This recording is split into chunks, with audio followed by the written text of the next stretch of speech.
I recently came back from Ecuador, where I had embedded with the Navy for about a week.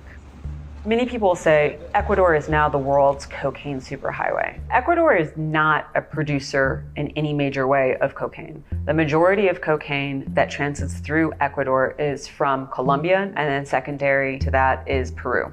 This cocaine goes through Ecuador and it heads to the US and Europe and elsewhere. It's a bit of a prisoner of its own success.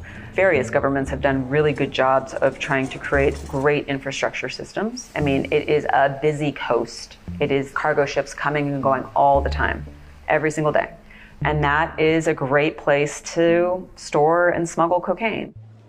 This is one of Latin America's most violent places now. In the last 2-3 years, what we've seen is very little control by authorities of the prisons. You had a TV station taken over, you had gangs fighting each other in the streets, car bombs now going off in the middle of Ecuador's cities. It feels like people are hostages to the situation.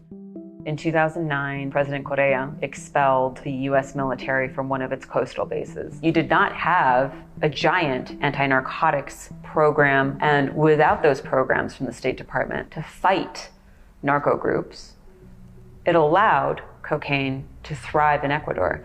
Mexican cartels, Colombian guerrilla groups realized, wow, Ecuador is not really on guard. We're going to start exporting a ton of cocaine through Ecuador. And they found allies in local gangs. They use submarines, boats, cargo ships.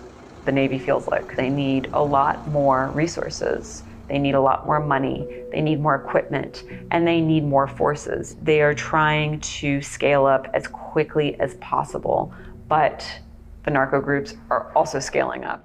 Most Ecuadorians seem to want this drug problem to go away. They would like to see more international help. However, many Latin American countries see the United States as a meddling force. And so while they want more international help, they are very reluctant to allow US forces into the country.